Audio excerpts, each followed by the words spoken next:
Y finalizando con las clases de insuficiencia cardíaca, porque hoy terminamos, muchachos, Dios mediante.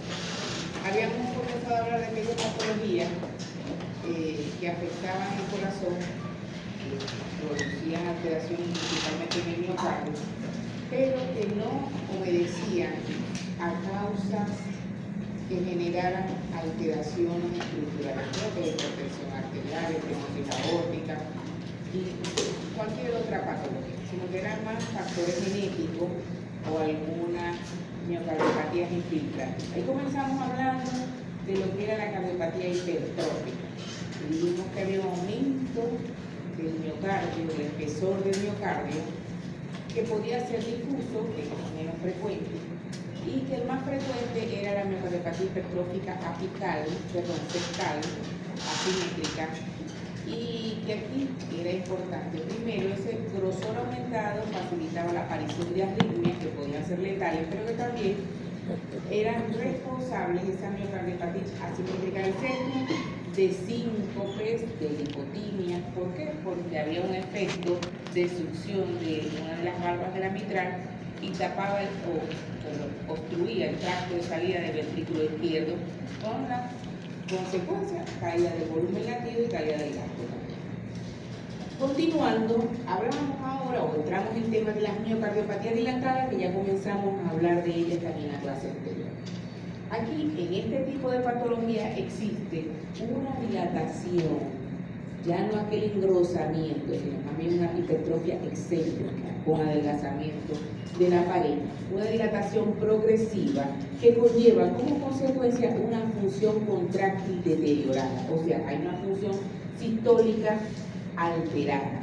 Al inicio de la patología, generalmente cursa con hipertrofia de la pared. Posteriormente hay adelgazamiento de la misma, hay alteración de la función diastólica, pero lo más resaltante es la falla sistólica del corazón.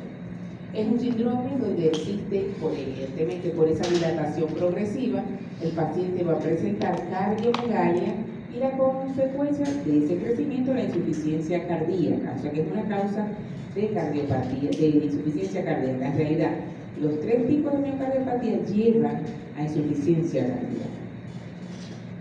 Es más frecuente y de peor pronóstico en hombres de raza negra, con una incidencia de 5 a 8 casos por cada 100.000 habitantes cada año. La siguiente. Es una forma irreversible, por supuesto, del músculo cardíaco. Puede ser en países donde se realiza causa o motivo importante de trasplante cardíaco. Hoy vinieron poco menos, tiene examen. Cerca del 20 al 35% se reporta en familias o con componente genético. Es heterogénea desde el punto de vista genético y predomina la herencia autosómica dominante, pero no es la única forma de presentación de esta entidad, o la única forma genética de presentación. La siguiente tenemos aquí, ahí la imagen trata de que ustedes vean cómo se va adelgazando la pared ventricular y cómo cambia la morfología habitual del corazón a volverse más esférico, y este corazón que aumenta en diámetro sus cavidades, que pierde y se vuelve esférico, también adelgaza sus paredes, y lo que caracteriza en los estudios de imágenes el corazón de estos pacientes. La siguiente, aquí tenemos múltiples causas que pueden producir en realidad una miocardiopatía dilatada. La idiopática, no se conoció la causa, nunca se logró hacer determinación genética o no se pudo hacer determinación genética, y hay muchas causas que pueden llevar a un paciente a hacer una cardiopatía dilatada, que aunque ya desde el punto de vista genético, que tratamos de englobar todas esas insuficiencias cardíacas provocadas por esta patología, también se comportan igual, y tenemos unas que son de causa conocida, dilatadas, los pacientes con cardiopatía dilatada, desde el alcohol, las causas virales, hasta todos aquellos procesos infiltrativos, como lo dice la lámina, que logran alterar el miocardio, infiltrar el miocardio y producir disfunción del mismo, con la consecuencia de adelgazamiento final de su pared y el agrandamiento de sus cavidades con falla de la función sistólica. También hay falla diastólica, pero aquí lo que predomina es la insuficiencia sistólica. Tenemos también las miocardiopatías dilatadas, fíjense, de herencias ligadas al cromosoma X, no solamente la autosómica dominante, hasta todos estos mecanismos autoinmunes, alteraciones del citoesqueleto cardíaco, que a veces están mediadas con alteraciones genéticas, pero que no logran ser determinadas o relacionadas con herencias directas con cromosoma X o con autosómica dominante. Pero esto es una lista interminable, de manera tal que no existe una patología característica en ese paciente que pueda generar esa alteración. Es decir, la insuficiencia cardíaca, porque al final estos pacientes, su cuadro clínico es la insuficiencia cardíaca. La insuficiencia cardíaca en ellos no es generada, repito, por una causa conocida. Hay algo, el alcohol, las víricas, los virus, son capaces de generar o de detonar algo que existía en el paciente para generar este cuadro. Y por eso todavía este número de causas se enumeran dentro de cada entidad. Pasa a la siguiente. Tenemos factores genéticos, factores familiares que provocan mutación del ADN. Esto va a llevar a conductos génicos alterados. Esto generalmente tenemos un paciente que tiene esta predisposición. Cuando existe un factor detonante, por ejemplo un virus, como aquellos que hablamos, donde se prescribe miocarditis, donde hay un proceso inflamatorio del miocardio, van a generarse como consecuencia, cuando se unen a esos pacientes o en el corazón de esos pacientes que tienen ya unos conductos génicos alterados, cambios endocrinos y neurobioquímicos similares a el estrés, activación del sistema nervioso autonómico, sistema renina-angiotensina, que veremos ahora cuando hablemos de la fisiopatología de la insuficiencia cardíaca. Y estos efectos citotóxicos directos con necrosis, fibrosis reparadora es también un componente de lo que hablábamos en miocarditis. Y a las anomalías autoinmunes que se van a desprender en algunos pacientes que se mantienen en el tiempo en los procesos de miocarditis. Y los efectos citotóxicos o anomalías autoinmunes cuando existe disfunción celular. Esto, por supuesto, unido a todo esto, va a generar una función miocárdica alterada. Por lo que les decía, existe una alteración genética usualmente relacionada con esta entidad, que cuando existe un factor disparador como los virus, se desencadena una cascada de eventos que culmina en el cuadro clínico. La siguiente. Tenemos aquí qué ocurre en estos pacientes, ese deterioro de la función del miocardio mediado genéticamente, mediado por factores autoinmunes, mediado por un factor disparador, va a provocar dilatación de la actividad del ventrículo, al principio con hipertrofia, posteriormente adelgazamiento de la pared, primero una hipertrofia concéntrica, luego una hipertrofia excéntrica. Lo importante es que esto va a generar cardiomegalia. Usted lo puede ver clínicamente, de repente ve que el paciente tiene punto de máximo impulso desplazado, ¿verdad? Pero en unos rayos X ve la cardiomegalia importante que puede haber. Cuando ese corazón se modifica, cambia su geometría, aumenta de tamaño, va a haber una distribución espacial, cambia los músculos papilares, hay una pérdida de orientación de los músculos papilares, hay pérdida de la geometría ventricular, y este efecto va a provocar varias cosas. Primero, dilatación de los anillos valvulares. Esta desorientación de los músculos, la dilatación del anillo por el crecimiento de la cavidad que genera elongación, ensanchamiento del anillo valvular.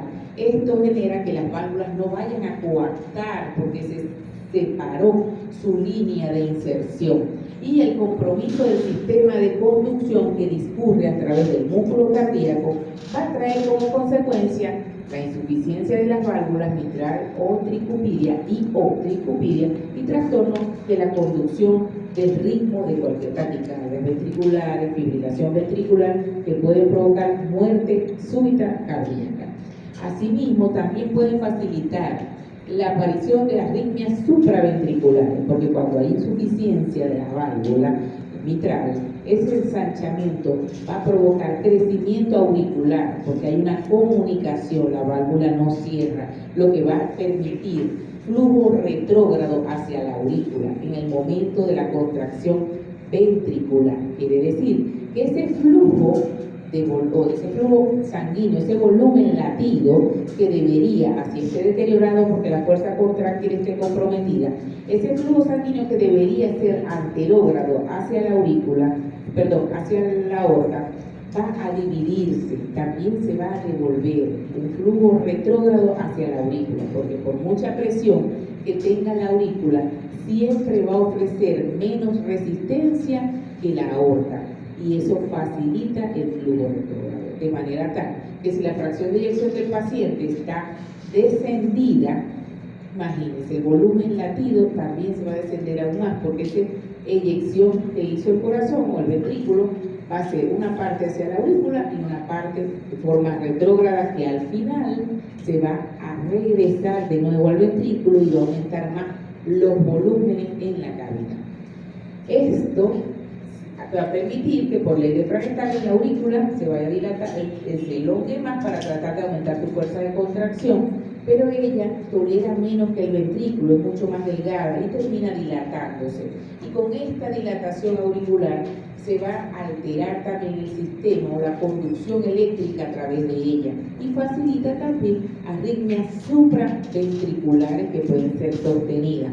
También tenemos que esa falla sistodiastólica generada por la dilatación de la cavidad, además la caída del gasto compromete el gasto cardíaco, además que ya está caído por la fracción de eyección caída, por alteración de los volúmenes y por las insuficiencias valvulares, porque no permite que el volumen latido sea totalmente anterógrado, sino hay un componente retrógrado importante, lo que explica en estos pacientes las manifestaciones de insuficiencia cardíaca. Pero esto no se queda ahí. Esto, tratando de compensar, van a haber activación de sistemas que tratan de resolver la situación, sistemas neurohormonales. Estamos en la era de la insuficiencia cardíaca neurohormonal. Y lo primero que se activa es el sistema nervioso autónomo, produce vasoconstricción, tratando de mantener presión arterial y perfusión de los tejidos. Y también, posteriormente, si esto persiste, va a haber activación del sistema nervioso, del sistema renina-angiotensina-aldosterona. ¿Para qué? Para montar la restricción hídrica y tratar de mantener la volemia. Pero el problema no es la volemia, el problema es la bomba, que no está funcionando. Entonces, estos mecanismos van alterando más el corazón, porque al final el volumen diastólico se va a aumentar por estos mecanismos. Hay mayor retención hídrica por activación de estos sistemas, hay aparición de edema pulmonar y edema periférico también. Esto también, por aumento de la presión dentro de la cavidad ventricular, genera o produce activación de neuropéptidos, del propéptido natriurético, que es el inactivo, y el péptido natriurético B, que es la forma activa, tratando también de compensar todo este proceso. Como es un continuo, si no es tratado, entonces esto va a generar al final cambios que son deleterios. Hay aumento de la frecuencia cardíaca, tratando de aumentar el gasto, pero hay mayor consumo de oxígeno por parte del corazón y puede haber isquemia que se suma al problema que tiene el paciente. La siguiente, tenemos ¿qué van a ser las manifestaciones clínicas? Todas van a depender de esa fisiopatología que ustedes están escuchando. Dificultad para respirar o disnea, mareo, presíncope, desorientación temporoespacial, cayó el gasto cardíaco y hay fallas en la perfusión cerebral, astenia, apatía, por lo mismo, intolerancia al ejercicio, no hay reserva cardíaca, un corazón con insuficiencia cardíaca, un corazón con una miocardiopatía dilatada, no tiene reserva cardíaca. Aquellas que estudiaron en fisiología, trabaja con lo que tiene. No es como el corazón de ustedes que tiene una reserva cardíaca guardada, un corazón sano. El corazón enfermo no tiene reserva cardíaca. Entonces hay poca tolerancia al ejercicio, hay oliguria por hipoperfusión renal, edema, palpitaciones, arritmias, pueden aparecer émbolos, trombos y posteriormente émbolos, porque no hay buena circulación, no hay bomba que ponga a circular y comienza a haber éxtasis sanguíneo y sangre que no circula adecuadamente, sangre potencialmente coagulada. Muerte súbita por arritmias, disfagia, que es poco frecuente, que se produce cuando la vena pulmonar izquierda distendida es capaz de comprimir el esófago y llegando a alterar la deglución. Y la tos. La tos no siempre es una manifestación de enfermedad pulmonar. Es un paciente que sobre todo en la noche le refiere que se acuesta, tiene dificultad para respirar, se para en la noche ahogándose y tiene tos con predominio nocturno. La siguiente. Pulso alternante, presencia de insuficiencia ventricular grave, ingurgitación yugular, crecimiento del hígado o hepatomegalia, edema, ascitis, disnea. Puede haber cuarto y tercer ruido, cuarto ruido si no hay fibrilación auricular, si se mantiene el ritmo sinusal. Puede haber desdoblamiento del segundo ruido cardíaco, soplo sistólico y todas aquellas alteraciones generadas por esto de dilatación de las cavidades y falla del gasto cardíaco. Entonces ustedes ven también un tinte ictérico en el paciente que lo pueden ver por una hepatomegalia congestiva. De hecho, en las mayores presiones ustedes van a ver lo que llamamos cirrosis cardíaca. El hígado de tanto líquido y tanta descompensación puede volverse cirrótico por esta patología. Entonces, fíjense que es una entidad que puede comenzar en el ventrículo izquierdo, pero que puede al final del camino convertirse congestiva y dar manifestaciones anterógradas y retrógradas que ya hablaremos. Yo se los divido para que ustedes entiendan qué depende, qué me sugiere que tenga insuficiencia cardíaca derecha, qué me sugiere que tenga insuficiencia cardíaca izquierda. La siguiente. ¿Qué nos hace el diagnóstico de una miocardiopatía dilatada? Una historia clínica, un buen interrogatorio, un buen examen físico. Usted ve un electrocardiograma y un electrocardiograma está normal. Pues resulta que el electrocardiograma tiene un alto valor predictivo negativo en la insuficiencia cardíaca. Es decir, usted tiene un paciente con dificultad para respirar, ¿verdad? Y tiene un electrocardiograma normal, seguramente no tiene insuficiencia cardíaca. Búsquele otra causa, pero insuficiencia cardíaca seguramente no tiene. Es extremadamente raro que un paciente con insuficiencia cardíaca no tenga, aunque sea taquicardia sinusal, crecimiento del ventrículo izquierdo, crecimiento de ambos ventrículos, que tenga arritmia, cualquier alteración que suponga esta patología. Pero normal, no, alto valor predictivo negativo. El QRS de bajo voltaje o grandes voltajes con sobrecarga sistólica, con sobrecarga diastólica, que puede o no puede estar presente. Hay bloqueo de rama izquierda o cualquier hemibloqueo de la subdivisión, un hemibloqueo antero superior de la rama izquierda de la DI, un hemibloqueo postero superior de la rama izquierda de la DI también puede estar presente. O, aunque sea, hay alteraciones inespecíficas de repolarización expresadas en la onda T y el segmento ST, pero no va a ser normal. No va a ser normal. Por eso cuando nos llegan a los cardiólogos y nos presentan un caso, yo digo, eso no es insuficiencia cardíaca, no, eso no es insuficiencia cardíaca. Y usted dice, pero ni lo miró, ni nos escuchó. 99% no se va a equivocar. No tiene cambio en el electro. Generalmente eso es lo que sucede. Entonces ya saben que es alto valor predictivo. Un Holter de 24 horas, que también vamos a evaluar arritmia en aquellos pacientes que se les hace un electrocardiograma, pero sabemos que tiene sustrato para arritmia, porque tiene un miocardio alterado estructuralmente. Ese miocardio puede generar arritmia en cualquier momento y el electro que usted ve puede tener hipertrofia ventricular, sobrecarga, alteraciones de cualquier cosa, pero no le ven arritmia. Usted estudie y haga una fibrilación auricular y puede tener taquicardia o orgasmo, como dicen algunas taquicardias ventriculares no sostenidas.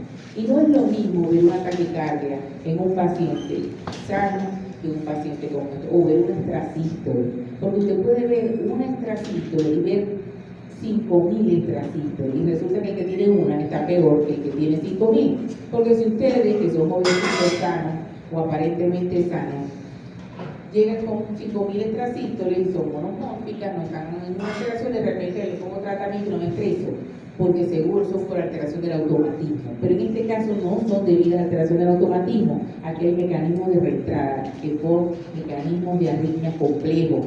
Y en este caso, un extrasístole, por ejemplo, en un paciente con enfermedad estructural con sustrato para arritmias letales, tiene una extrasístole ventricular que esté haciendo fenómeno de R sobre T, ese puede hacer taquicardia ventricular, fibrilación ventricular y muerte súbita. Seguimos. Aquí tenemos algunos ejemplos. Fíjense que hay algunas extrasístoles ventriculares, latido normal, se adelanta el latido, continúa y fíjense aquí hizo el cambio. Fíjense aquí también cómo aumenta la frecuencia, la taquicardia ventricular libre. Así que las rayos X que vamos a ver usualmente en estos casos vemos redistribución del flujo, el flujo venoso, el flujo arterial que viene de las pulmonares, no se distribuye sino se va hacia arriba y ven aquellos caminitos blancos que sangre. Recuerden que en rayos X hay densidad líquida y densidad aire. La densidad aire en este tipo de radiografía va de color más oscuro negro y se va paseando por todas las tonalidades de negro hasta blanco, todas las tonalidades de grises dependiendo de su densidad, de su contenido. El contenido aire se expresa negro en la rayos X tradicional, el contenido líquido es blanco. Como el corazón tiene líquido, tiene sangre, se ve blanco y vemos los pulmones negros y hay redistribución de flujo sanguíneo, vemos también edema intersticial, puede haber derrame pleural con borramiento de los ángulos, generalmente derecho, aquellos derrames pleurales que son izquierdos se presentan más en procesos infecciosos respiratorios, por eso que ustedes ven al cardiólogo del neurólogo matándose tuyo, el mío no es izquierdo, es derecho el tuyo, toma, es derecho. Van a ver lo que van a hacer neumo y cardio, eso es una matazón siempre. Por supuesto que van a los cardiólogos siempre. Entonces, fíjense cómo ven. Ustedes, cuando van a evaluar el índice cardiotorácico, ustedes deben hacer o hacen 3 líneas imaginarias. ¿Saben hacer el índice cardiotorácico? Una línea que pasa a través de la columna vertebral del paciente y divide los campos en dos, ¿verdad? Después, usted va a hacer, ¿qué? 2 líneas más. Una línea A que parte de esa línea imaginaria hasta el extremo más saliente de la silueta cardíaca. Y luego de esa misma línea hasta el extremo más saliente de la silueta cardíaca de una línea central hacia un lado y de la línea central hacia el otro, hasta el extremo más saliente. A una lo va a denominar línea A, B y C. Y se hace A más B, 3C. Eso le va a dar un número que lo puede expresar después en porcentaje. Todo lo que esté por encima de 50, 50, 52 es normal. Por encima, 56, 58, y comenzamos a hablar de cardiomegalia. Ahí ustedes ven a simple vista ya se ve el corazón aumentado de tamaño, hay cardiomegalia. La siguiente. Tenemos también el ecocardiograma, que es muy útil, que nos ayuda a ver el crecimiento de las cavidades, el cambio de su geometría. Ahí en esa imagen no se ve dilatado. Paredes extremadamente delgadas, la función sistólica está deprimida, hay ausencia de valvulopatías estructurales que expliquen la alteración, hay crecimiento de auriculares, puede haberlo o no puede haberlo, trombos murales y hay aparición de contraste espontáneo, que es como algo así como un pretrombo. Contraste espontáneo es la sangre que está tratando ya de estructurarse y formar un trombo. ¿Ves? Entonces se ve como una imagen de fuego, de contraste en la cavidad o en cualquier vaso. A veces lo vemos en la vena cava, lo vemos en aurícula, vemos ahí contraste espontáneo y que anticoagular ese paciente cuando ustedes vean contraste espontáneo en el ecocardiograma. El Doppler permite también determinar la insuficiencia valvular, mitral o tricupídea o cualquier insuficiencia si existe, y por supuesto contribuye a definir el grado, porque nos ayuda a determinar el área, nos ayuda a determinar la velocidad del flujo, entre otras cosas. Dale la siguiente. Ecocardiograma transesofágico nos determina más el tamaño de las cavidades, valora mejor las válvulas, la resonancia magnética cardíaca útil en insuficiencia cardíaca, ya lo veremos, y la biopsia endomiocárdica que nos ayuda a determinar la causa específica de la alteración. Así la información puede completarse con angiografía y cateterismo, que nos permite decirnos que esa insuficiencia cardíaca no fue por causa isquémica o que sean causas que tengan posible tratamiento quirúrgico como estenosis valvular aórtica, aneurisma ventricular. Por supuesto, todo paciente que va a ir a un protocolo de cirugía cardíaca, llámese estenosis aórtica, insuficiencia mitral, debe ir a cateterismo cardíaco previamente, porque si el paciente tiene enfermedad arterial coronaria, debe ser resuelta antes del procedimiento. Medidas generales que ustedes deben tener: reposo, restricción hídrica, dieta baja en sal, baja en grasa, evitar o eliminar el tabaco, el alcohol, situaciones de estrés que generen también alteraciones cardíacas, y el tratamiento farmacológico que es más definido. La siguiente, vamos a continuar con las miocardiopatías restrictivas. Es una enfermedad del músculo cardíaco donde existe un volumen normal o disminuido del ventrículo. Aquí hay un ventrículo que está disminuido, pero ese volumen normal o disminuido de los ventrículos se asocia a un crecimiento de las aurículas, y es lo que caracteriza esta entidad. Hay ventrículos normales o quizás disminuidos, pero las aurículas están importantemente aumentadas de tamaño. Debido a una fisiología restrictiva, pues la función sistólica está normal o casi normal. Aquí hay un problema más restrictivo, la siguiente. Hay formas esporádicas familiares, hay un descenso en la distensibilidad ventricular que deteriora el llenado. La actividad contráctil no está afectada usualmente, y eso es una anomalía poco frecuente que puede confundirse con una pericarditis constrictiva, porque produce el mismo efecto de alteración del llenado. El problema es que la pericarditis constrictiva, que pierde el músculo cardíaco, el compliance ventricular, no es porque el músculo está enfermo, es porque está restringido su movimiento, porque el pericardio no se lo permite. Pero en este caso, la restricción, el compliance ventricular está afectado. Hay importante alteración de la distensibilidad del ventrículo. Por eso, estas aurículas terminan creciendo, porque el ventrículo está ofreciendo una resistencia importante al llenado, y se va a alterar el llenado pasivo, rápido y lento. Va a alcanzar el volumen mucho menor durante ese llenado, quedando para la fase de llenado activo, durante la contracción auricular, gran contenido de sangre en las aurículas que debe ser introducido en el llenado activo al ventrículo. Por eso las aurículas terminan elongándose a mayor fuerza, a mayor longitud inicial de la fibra, mayor fuerza de contracción, para tratar de pasar ese contenido a un ventrículo que le está ofreciendo resistencia importante para llenarse. Vamos pues, continúa.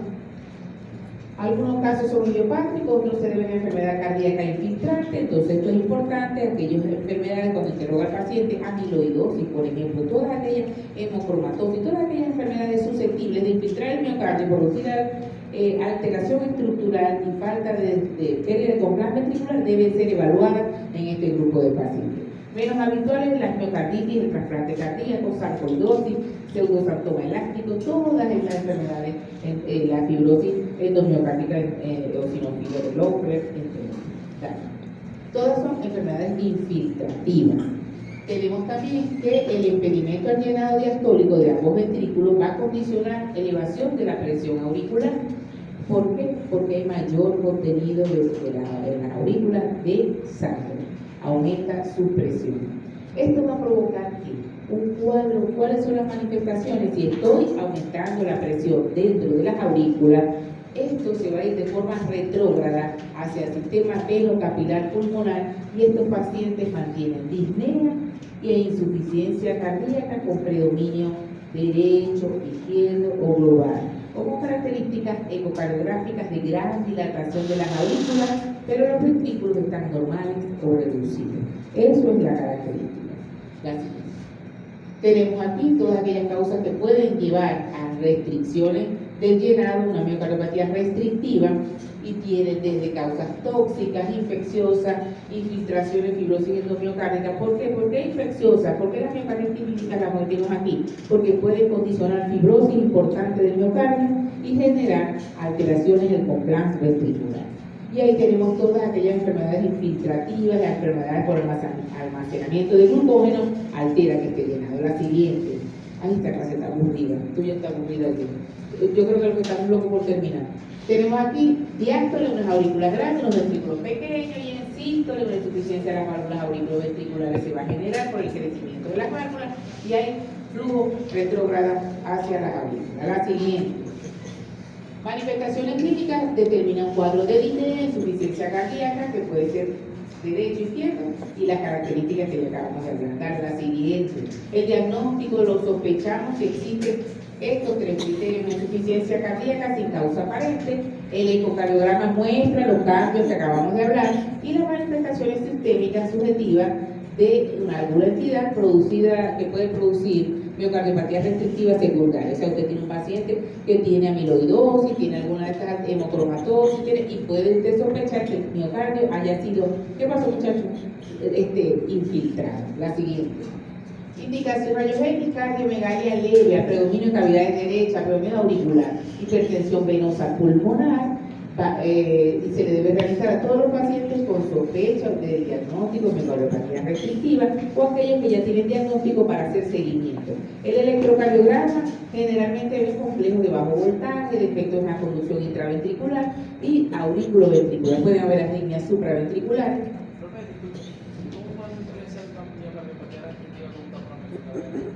Con un taponamiento cardíaco.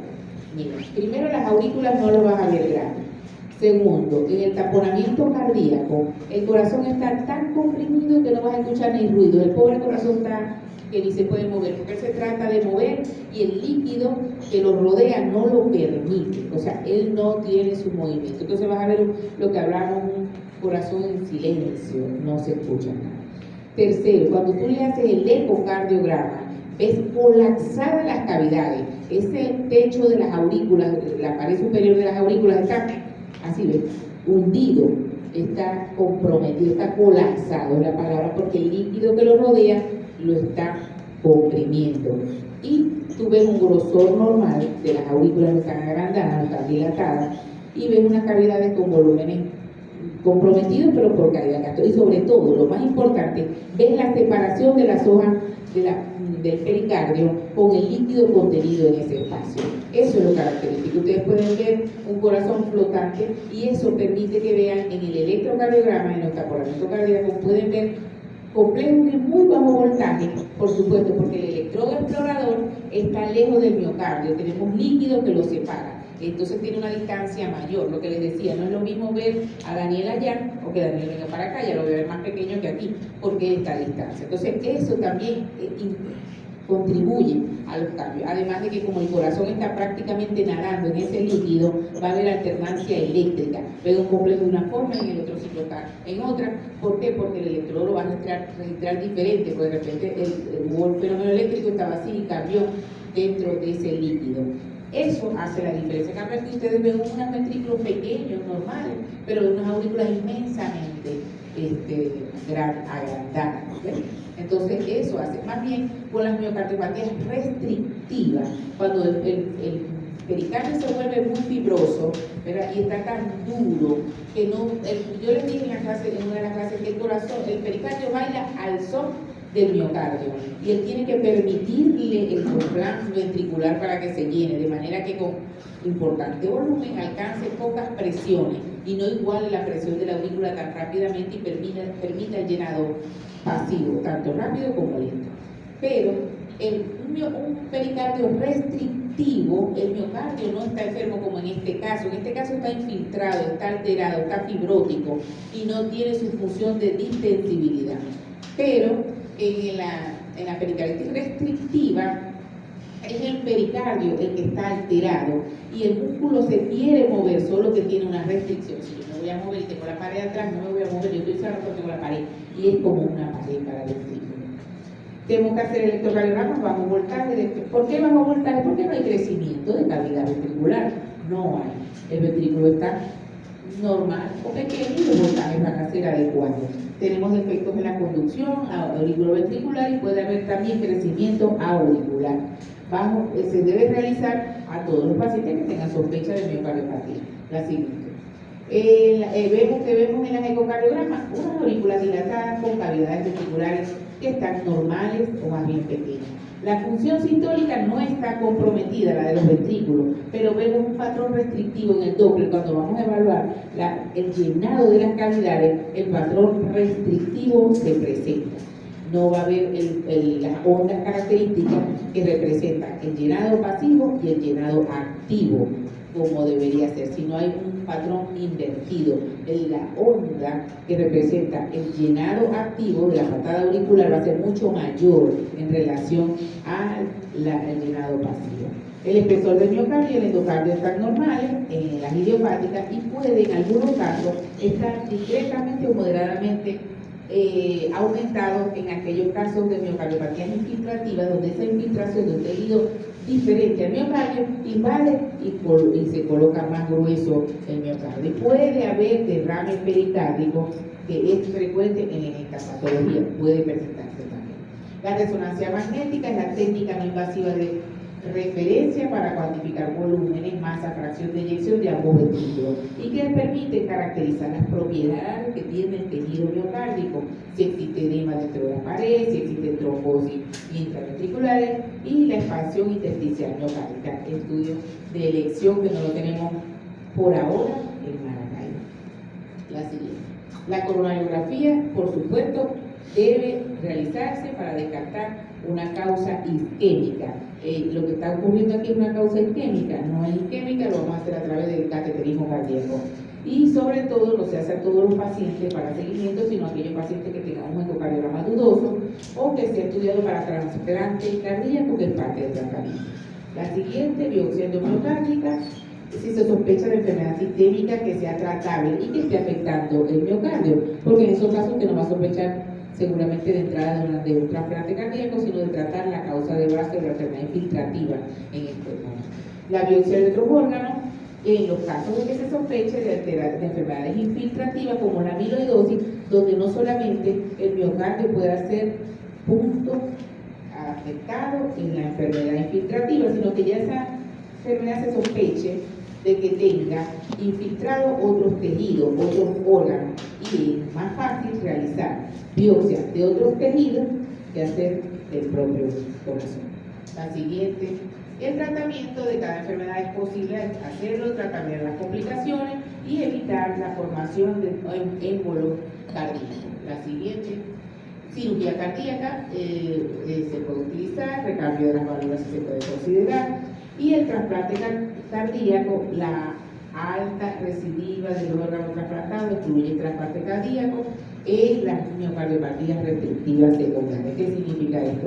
Que aquellas causas que sean por infiltración, amiloidosis, por ejemplo, en este grupo de pacientes, cuando se sabe que es por infiltración de la patología, el paciente la tiene, es portador de ella, seguramente el órgano trasplantado también va a sufrir la misma consecuencia. Entonces, en esos pacientes son muy bien seleccionados, aquí no se va y aquí sí se va a trasplantar. Tenemos aquí un cuadro diferencial para ustedes, consumo desde las dilatadas restrictivas hipertróficas, que diferencia desde síntomas, examen físico, rayos X, electro, hasta la realización del cateterismo cardíaco en este grupo de entidades. Como les dije, cada vez se va tratando de diferenciar más lo que es la parte genética de las causas secundarias. La literatura todavía las mezcla, porque la clínica es la misma. ¿Qué pasó, mi amor? ¿Tenés sueño? Debe dormir, estoy soñando. Dale, con esto yo creo que terminamos esta clase, parece que no hemos terminado, hoy terminamos. Tranquilo que la otra es fácil, ya es más de lo mismo. Dale pues. Yo no vengo el jueves, ya yo grabo vacaciones de visitar universitario hasta el año que viene cuando vengan los niños. Vamos a hablar de lo último que ocurre, porque la insuficiencia cardíaca es la última expresión de múltiples enfermedades que afectan el corazón. O sea, es la última expresión. ¿Qué pasó, muchachos? Es la última expresión. A esto llegó el corazón a este punto de insuficiencia por enfermedades que seguramente no fueron tratadas adecuadamente, por la no corrección de los factores de riesgo que el paciente tenía. El paciente evolucionó a insuficiencia cardíaca. Entonces, la última definición, o la cuarta definición, la definición universal de insuficiencia cardíaca, describe que es un síndrome clínico que se caracteriza por una manifestación y síntomas causados por anomalías estructurales o funcionales. Y es importante porque de eso deriva la clasificación. Ya, permítame un segundo. ¿Aló? Ya, dime, Franca. Sí, hijo, me olvidé. Sí, estoy en clase con la facultad, por eso te respondí rápido. Dime.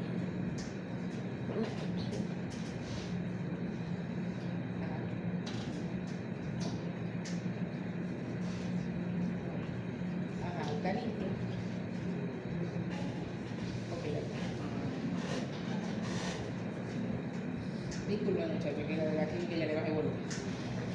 Ok, entonces hay un cuadro clínico donde existen manifestaciones clínicas, pero que son debidas a alteraciones estructurales o funcionales del corazón y que deberían ser corroborados por al menos uno de los siguientes hallazgos: niveles de espectro natriurético elevado, evidencia objetiva de elevaciones de las presiones o de aparición de congestión pulmonar o sistémica y múltiples etiologías. Es la vía final de las patologías cardiovasculares.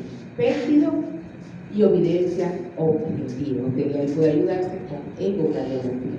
Fíjense cómo ahora la era de la insuficiencia cardíaca toma en cuenta el péptido natriurético y el propéptido, que es su forma inactiva. Es sumamente importante para el diagnóstico. Por eso cuando hacemos ahora péptido natriurético y tenemos un paciente con insuficiencia cardíaca, un péptido está alto, no, esto está normal, vamos a buscar otra causa de disnea, vamos a buscar otra causa. ¿Por qué no es? Porque el péptido natriurético está expresando estrés de la pared cardíaca. Eso es básicamente lo que expresa, que es liberado también en el mecanismo fisiopatológico y que no viene, a diferencia del sistema renina, angiotensina, aldosterona, el sistema nervioso central autónomo, el sistema nervioso autónomo, a producir cambios deleterios, sino más bien es un mecanismo positivo en la insuficiencia cardíaca. Y este descubrimiento, esta descripción de la era de la insuficiencia cardíaca neurohormonal, ¿no?, es lo que nos ha ayudado o lo que ha permitido el giro en el tratamiento de la insuficiencia cardíaca. Ya la insuficiencia cardíaca no se trata como unos años atrás. Hace pocos años, quizás, bien, no sé, comenzó el cambio y esto tiene un papel fundamental. Un paciente, dijimos que es la fase final de muchas entidades o patologías que afectan el corazón y tenemos que puede producirse por alteraciones en el miocardio, en el endocardio, en el pericardio, en las válvulas, todo aquello que provoca alteraciones en la precarga, en la poscarga y en la contractilidad va a generar sostenidamente en el tiempo, va a superar aquellos mecanismos compensadores y va a generar insuficiencia cardíaca. Entonces, por eso, cuando tenemos un paciente con infarto, va a tener alteración de la contractilidad, puede cursar después con insuficiencia cardíaca. Y aquel paciente que tiene hipertensión arterial sostenida mal controlada, tiene un aumento de la carga.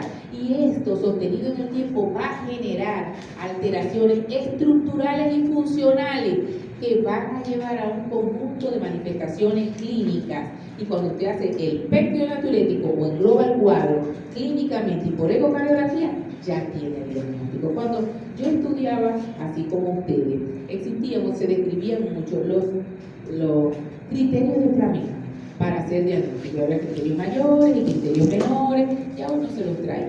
¿Por qué? Porque hay otras formas de diagnosticar la insuficiencia cardíaca. Entonces, continuando, tenemos que es una enfermedad crónica, ya ustedes saben que a veces se presenta de manera aguda ¿Cuándo se presenta de manera aguda? Por ejemplo, un paciente que tuvo un infarto, pero que ese infarto, aunque no fue tan grande, que mecánicamente no produce un efecto tan notorio sobre la contractilidad, la zona afectada compromete el área de inserción de un músculo papilar. Entonces ese músculo papilar se rompe y anda nadando en la cavidad. Produce una insuficiencia mitral aguda, con una sobrecarga de volumen al ventrículo y una falla cardíaca aguda, insuficiencia cardíaca aguda. Pero en términos generales es una enfermedad crónica porque esa sostenida alteración en la contractilidad, en la carga, en la precarga y en la poscarga va a generar estos cambios estructurales. Muchas veces es incapacitante y puede presentarse en cualquier edad. El problema es que es una situación o un problema, valga la redundancia, de salud pública, porque esa gente o esos pacientes que le aparecen y están en edad reproductiva representan porque los medicamentos, los tratamientos son costosos, no solamente farmacológicos, dispositivos, trasplante cardíaco, entre otros que forman parte del tratamiento. Entonces generan o son una carga para el Estado, una carga para la familia. Por eso es un problema de salud pública.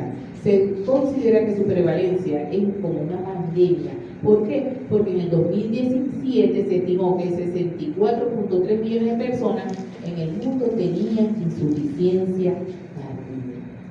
Para el 2019, en Norteamérica y Europa, una prevalencia de 17 por cada 1.000 habitantes. Y se estima que sigue aumentando su prevalencia por el aumento de la expectativa de vida de la población, por la disponibilidad actual de tratamiento que van disminuyendo la mortalidad. Como dio un giro el tratamiento, los pacientes pueden sobrevivir un poco más. Entonces eso también ha hecho que aumente el número de pacientes afectados. Los datos epidemiológicos en Latinoamérica no son muy extensos, no están claros, sin embargo se estima que la incidencia es de hasta 200 casos por cada 100.000 habitantes al año y la prevalencia es cercana al 1%, este psicotamente total de la población. En Venezuela, la última publicación sobre mortalidad establece que las enfermedades, tampoco no son cardiovasculares, son la primera causa de muerte en el país, que la insuficiencia cardíaca en Venezuela es la tercera causa de muerte. La siguiente. ¿Y por qué esto ocurre? Sobre todo en países subdesarrollados, países como el nuestro.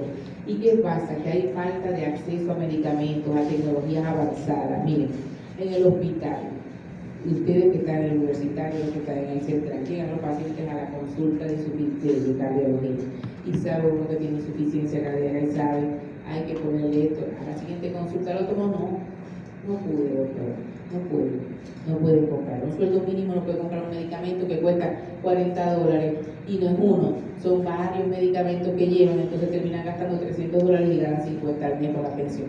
No puede. Entonces, esto en realidad es lamentable y esto hace que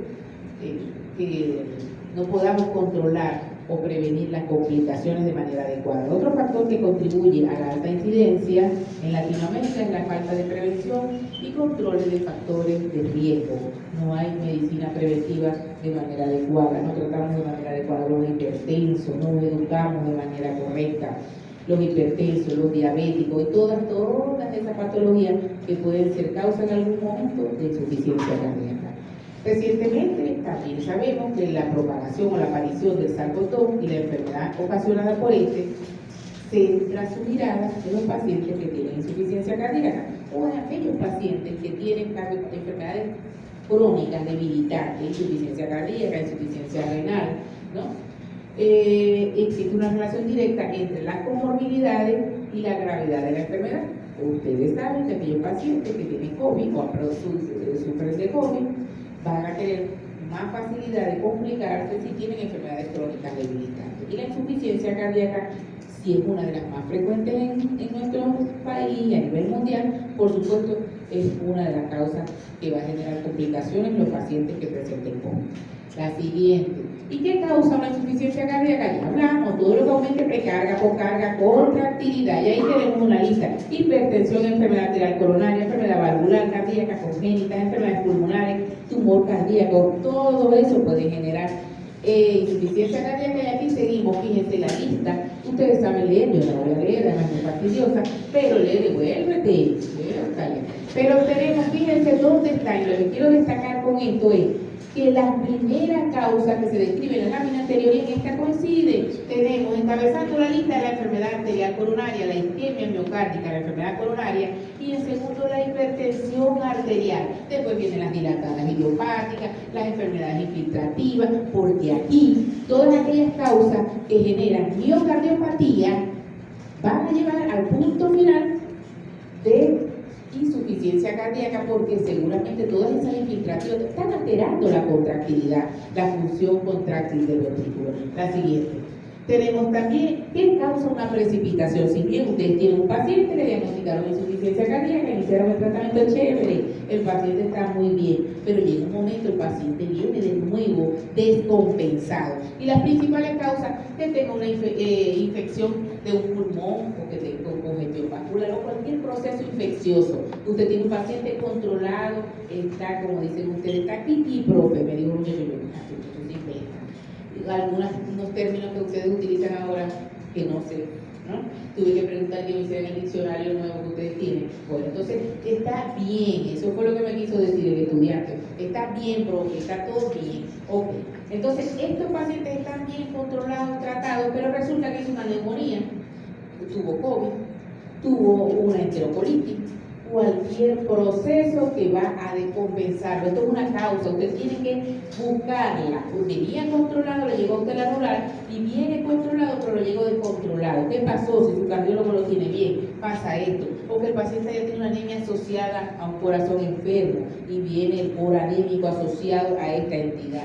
Y tenemos la tirotoxicosis, que va también a aumentar los requerimientos, las necesidades, el metabolismo, el embarazo, que aumenta la bulimia importantemente, y en un corazón enfermo no lo puede soportar, no se puede adaptar. La aparición de arritmias que no son capaces o que intervienen o afectan el gasto cardíaco porque están afectando la frecuencia cardíaca, y arritmias que a veces no permiten el llenado ventricular adecuado, y cuando hay la contracción, la poca contracción que haya, el volumen latido va a estar disminuido porque el volumen diastólico final también estaba comprometido.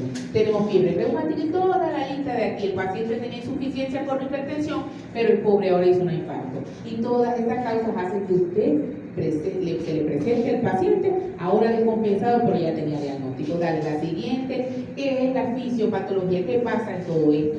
Todas esas entidades, hipertensión, infarto, infiltrativa, todas, virales, van a llevar a una consecuencia, una caída del gasto cardíaco. El gasto cardíaco cayó, no es capaz de mantener los requerimientos propios del corazón ni de los demás tejidos. Entonces esto genera cambio, esta disminución de la perfusión de los tejidos sistémica y renal va a estimular o va a provocar la activación de mecanismos compensadores, y aparece el sistema nervioso simpático produciendo vasoconstricción para aumentar la presión, aumentando la frecuencia cardíaca, para aumentar el gasto a expensas de aumento de la frecuencia. Y si esto se mantiene, se activa el sistema renina, angiotensina, aldosterona. ¿Para qué? Para provocar restricción hídrica, para aumentar el volumen. Y este volumen, tratando de mantener la volemia, no logra compensar el cuadro, al contrario, es deleterio, más volumen que se va a acumular porque la bomba está fallando, no lo puede poner a circular. Y también esto genera activación o liberación de los péptidos natriuréticos que tratan de relajar el músculo cardíaco y de mejorar toda esta situación. Esta estimulación del sistema renina, angiotensina, aldosterona va a provocar reabsorción de sodio y agua para aumentar la volemia y aumentar la presión, o aumenta la presión diastólica final del ventrículo.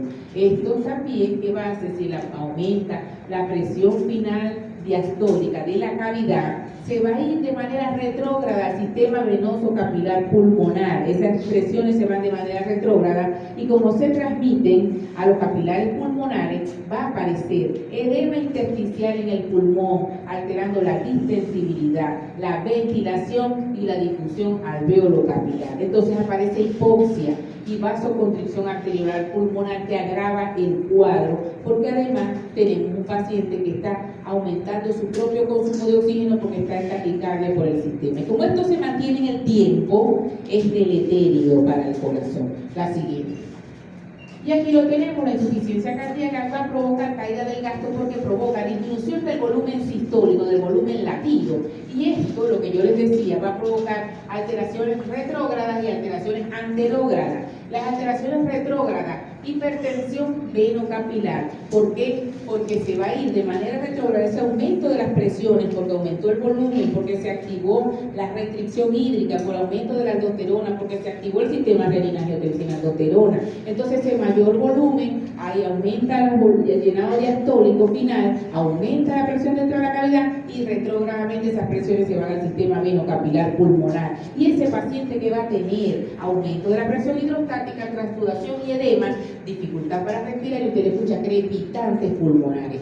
Y tenemos en marea ascendente usualmente. Y los efectos anterógrados de ese volumen latido. Si yo tengo un volumen latido que no adecuado, no soy capaz de mantener el gasto cardíaco, va a haber disminución de los flujos sanguíneos, de todos los tejidos sistémicos. Por eso que el paciente está débil, está estuporoso y está a veces un poco letargia, Todas esas manifestaciones se pueden presentar. Hay palidez, todas esas alteraciones se presentan, pero cuando llega la disminución del flujo sanguíneo en el riñón, ¿qué va a provocar? La disminución de la función renal y puede haber insuficiencia renal aguda y puede haber alteraciones y acúmulo de productos azoados. Y hay mecanismos se activan, renina, angiotensina, aldosterona. Esto también hay aumento de la hormona antidiurética y retención de sodio y agua para tratar de mantener el volumen, pero al contrario, esto no lo logra. Esta restricción hídrica es una sobrecarga de trabajo de un corazón que no lo puede y contribuye al edema generalizado.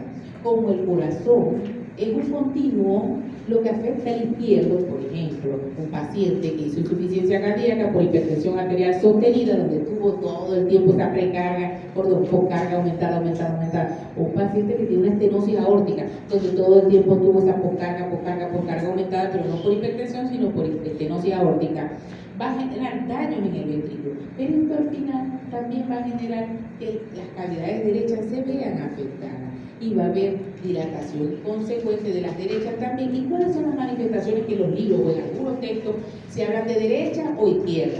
Y dicen, no, tiene más características de hipertensión pulmonar a lo mejor y hace manifestaciones de insuficiencia derecha. ¿Qué va a haber? Hígado aumentado de tamaño, aumentado de volumen, dubitación tubular, reflujo hepatoyugular, porque esas cavidades tienen más líquido, están aumentadas de sus presiones intracavitarias, no permiten el vaciado adecuado de la vena cava superior, de la vena cava inferior, y empieza a haber congestión de órganos intraabdominales, de miembros inferiores, por la insuficiencia cardíaca derecha. Mientras que la izquierda, recuerden, retrógrado, crepitante de marea ascendente, dificultad para respirar, y recuerden que hay ortopnea, disnea paroxística nocturna, porque cuando se acuesta todo ese flujo que fue retenido de más, se acuesta el paciente, se trata de regresar al sistema circulatorio para que el corazón lo ponga a circular. El corazón no puede, está enfermo. Y como está enfermo, se acumula, se aumentan las presiones más dentro de la cavidad de manera súbita, aparece flujo retrógrado, presiones retrógradas hacia el sistema venocapilar, aumentan y los pacientes hacen mayor disnea, lo que se llama disnea paroxística nocturna y ortopnea. La siguiente. Y aquí tenemos, no lo voy a leer, aquí tenemos lo que los traje, se los incluí, se los anexé ayer para que ustedes lo vieran. Esto es lo que yo les acabo de decir. La lesión cardíaca, producto de la alteración de la precarga o carga contractilidad, que va a provocar mecanismos compensatorios. ¿Cuáles son? El sistema nervioso simpático, y para tratar de mantener el gasto, vasoconstricción periférica, aumentar la presión y la frecuencia cardíaca. El sistema de efecto anafiláctico y el sistema de renina-angiotensina, que lo que va a hacer es retener sal y agua para mantener volumen y aumentar el llenado diastólico. Y también se liberan sustancias vasodilatadoras para tratar de contrarrestar la vasoconstricción que provocó el sistema nervioso simpático, el óxido nítrico, la prostaglandina y el propio pectio natriurético. Si estos mecanismos se mantienen en el tiempo, se van a convertir en deleterios y empieza el ventrículo a remodelarse porque aumentó la presión dentro de la cavidad y que va a haber, por ley de Laplace, aumenta y cambia su geometría. Tenemos también, empieza el remodelado ventricular, daño progresivo, y esto compromete la función cardíaca, perpetuándose la activación de esos mecanismos ya mencionados. Si mantenemos la activación del sistema nervioso simpático, la vasoconstricción aumenta la cocarda, la taquicardia compromete el metabolismo energético, y así va siendo todo lo que ocurre en un miocardio que está sometido a esta alteración. Esto se lo traigo para que ustedes lo lean, que es lo mismo que les acabo de decir, un poco más explicado. La siguiente. Tenemos síntomas asociados, entonces vamos a ver asociados a insuficiencia cardíaca, disnea durante el ejercicio o el reposo, que el paciente no tiene reserva cardíaca, fatiga porque no hay un gasto cardíaco adecuado, tienen tos porque se devuelve el líquido hacia los pulmones de congestión pulmonar, disnea paroxística nocturna, disminución de la capacidad de ejercicio, ortopnea, hasta inclusive patrones respiratorios anormales. Datos útiles para determinar si los síntomas son debidos a insuficiencia, que tenga antecedentes el paciente de insuficiencia, que usted vea que el paciente, cuando usted lo interroga y ve el paciente hipertenso que no era controlado, obeso, diabético, todo eso usted le dice, debe estar desarrollando insuficiencia cardíaca, que haya tenido, se le describa enfermedad arterial coronaria, valvular congénita, infarto previo, que sea el detonante o que haya alterado precarga, poscarga y contractilidad, y que sea capaz en el tiempo de generar el cuadro de enfermedad sistémica que pueda comprometer el corazón, por ejemplo, infiltrativa, y todas las enfermedades ya conocidas, la historia de VIH, enfermedades virales recientes, que nosotros digamos, bueno, aquí hubo probablemente una miocarditis porque no se describió más nada. Y así usted, con los datos de la historia clínica, ya va apuntando hacia dónde va. Yo siempre le digo a mis estudiantes que una enfermedad actual bien hecha es aquella que cuando terminan de leerla ya uno tiene el diagnóstico, si no, no sirve. Si no, la enfermedad actual no sirve. Cuando yo leo una enfermedad y no me dice lo que el paciente tiene, no sirve. La siguiente. Tenemos signos y síntomas de insuficiencia cardíaca, los típicos, ustedes saben que yo soy disléxica, hay más hoy que la última clase. Los líneas de esfuerzo, línea paroxística nocturna y toda la tolerancia al ejercicio. Los menos típicos, porque pueden presentarse también otras patologías, la tos nocturna, sibilancia, y aquí entra en juego lo que llamamos asma cardíaca. Y todo eso que tenemos. Signos más específicos, porque hablamos de síntomas, los signos, la irritación yugular, el reflujo hepatoyugular, la aparición de tercer ruido, porque está expresando alteración en la distensibilidad. Y tenemos también choque de la punta desplazada, el punto de máximo impulso se desplaza porque hay crecimiento del ventrículo. Signos menos específicos, que aumente de peso, expensas de líquido, y es una de las cosas de los criterios de Framingham que decíamos, aumento de peso de 4.5, disminución de peso después del tratamiento. Era uno de los síntomas mayores y signos mayores y menores. O criterio, disminución de peso de formas avanzadas o de peso desarrollado por el tratamiento y también por la caquexia cardíaca, edema periférico y todo lo que están aquí. No son indirectos, no son signos menos específicos, porque nosotros podemos tener edema por otras causas. Yo puedo tener ascitis por una hipoproteinemia, una hepatopatía de otra causa. En fin, no son específicos, pero que pueden acompañar el cuadro. La siguiente.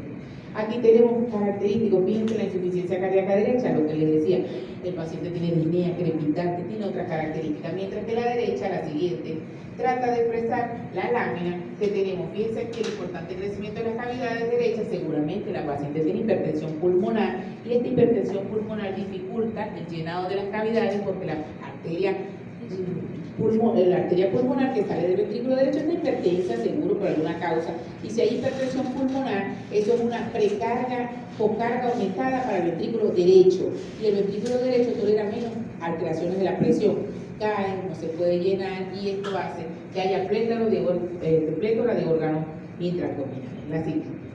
Tenemos aquí la clasificación, hablamos también de alteraciones estructurales y funcionales, y que de eso dependían las clasificaciones actuales. Tenemos una clasificación que toma en cuenta los estadios y se basa en la estructura y el daño del músculo cardíaco, la clasifica de A a D. Es la asociación canadiense de cardiología y la americana de cardiología. Tenemos como pacientes de estadio A. El estadio A, fíjense esta clasificación. Ya no hablamos de insuficiencia cardíaca, o sea que fíjense el aumento y la importancia de esta clasificación. Porque tenemos un estadio A hasta un estadio D. Y aquí tomamos en cuenta en la estructura, en el daño del músculo cardíaco. No estamos tomando en cuenta la fracción de eyección, las manifestaciones básicamente, sino el cambio estructural. Quiere decir que el estadio A es aquel paciente que usted le hace un ecocardiograma, un electro y todo por el estilo, y todo está normal. No hay una evidencia ni clínica, ni de imágenes, ni electrocardiográfica, ni de rayos X que sugiera que hay insuficiencia cardíaca, ¿verdad? Pero el paciente tiene riesgo de insuficiencia cardíaca. No hay signos, no hay síntomas, no lo podemos ver, pero el paciente es hipertenso, mal controlado quizás, es diabético. Todas esas alteraciones, tuvo en algún momento un infarto, así de la cara inferior y todo funciona aparentemente bien, solo la voy a infarto. Eso hace ya clasificación dentro del grupo A, y ese grupo ya hay que tratarlo, y hay tratamiento para ese grupo específico.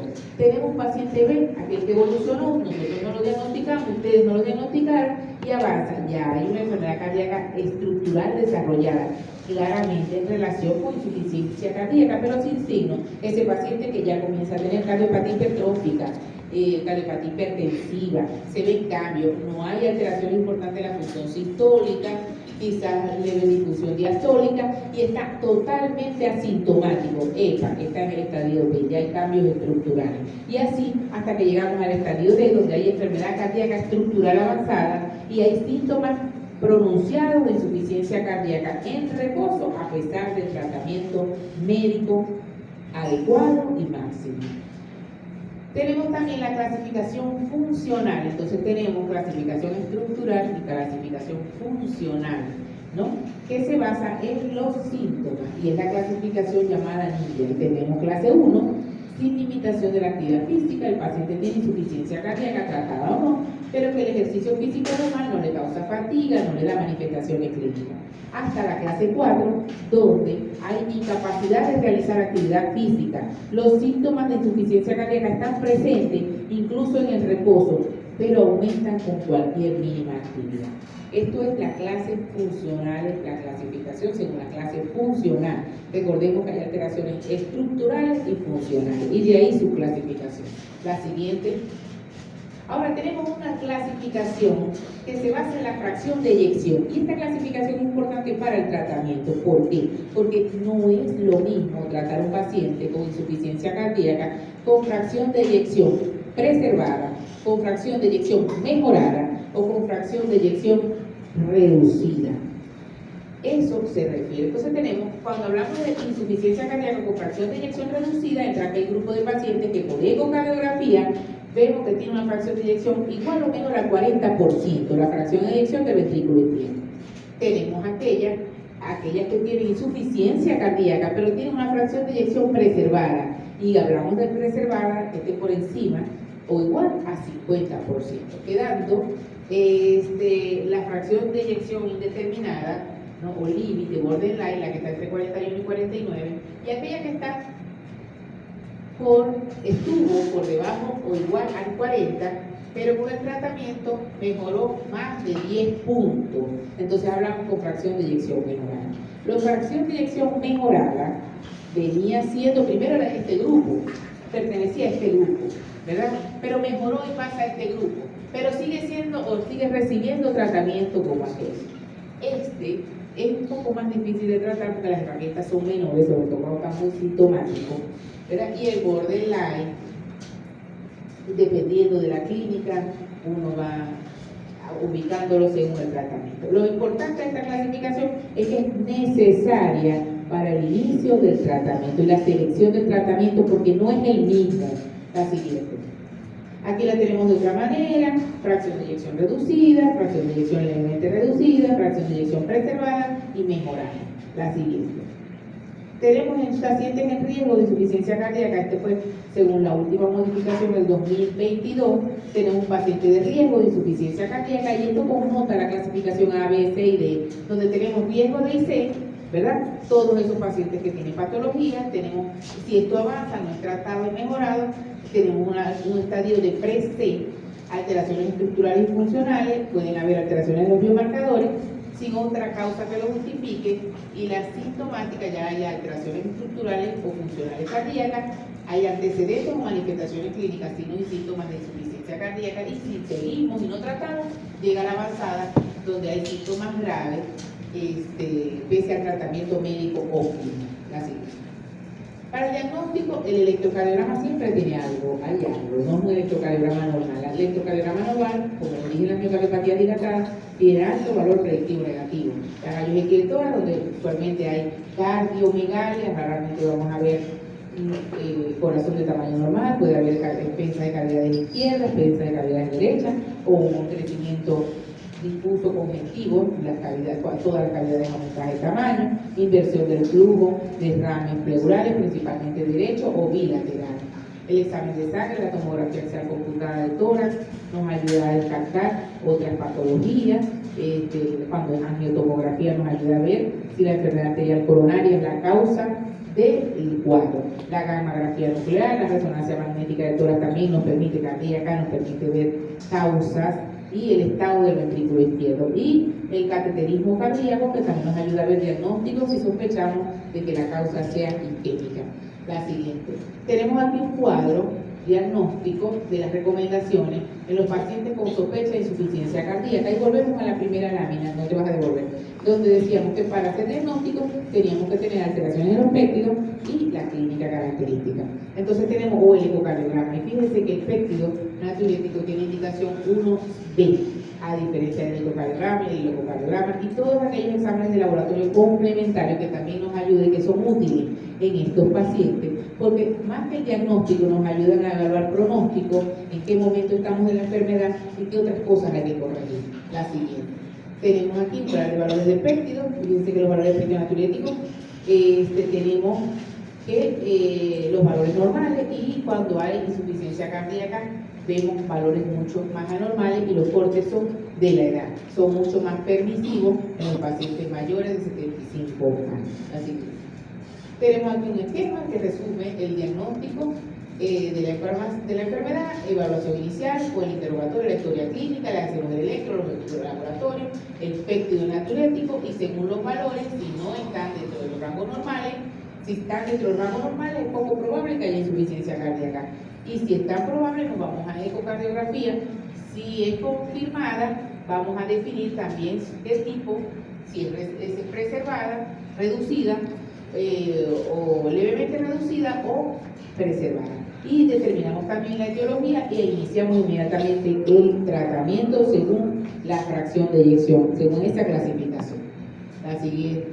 Aquí tenemos lo mismo, sospecha de la insuficiencia cardíaca, vemos si hay cardiopatía por electrocardiograma, radiografía, los péptidos. Si son normales, entonces es improbable que sea insuficiencia cardíaca, pero si son anormales, vamos estudiando más a profundidad. Ecocardiograma, la resonancia, si está disponible, y las pruebas anormales, vamos a evaluar entonces, lo definimos y hacemos etiología, el grado de los factores que precipitan en ese paciente el cuadro clínico, la disfunción que predomina, y vamos a elegir el tratamiento. Y estudios adicionales si proceden. La siguiente. Tenemos aquí un cuadro con cada uno del nivel de evidencia, la clase de nivel de evidencia de la resonancia magnética, las pruebas de funcionalismo, la coronariografía, el cateterismo derecho, la biopsia miocárdica, ¿cuándo lo van a utilizar cada uno? Por ejemplo, la resonancia magnética lo vamos a utilizar para evaluar la estructura y función cardíaca en pacientes que tengan una ventana ecocardiográfica mala, o en cardiopatías congénitas complejas, o para determinar la etiología de la miocardiopatía, isquémica o no isquémica, con un nivel de evidencia, un clase 1C. Y así cada uno. Fíjense que la biopsia miocárdica se reserva al paciente que tengan IC de rápida progresión a pesar del tratamiento adecuado, cuando sea probable un diagnóstico específico que pueda influir en la terapéutica. Si yo estoy sospechando una infiltrativa, entre otras causas, ahí tiene un nivel de evidencia 2AC, es mucho menor. Así que, y con esto concluimos el módulo de cardiología. Chicos, gracias por participar.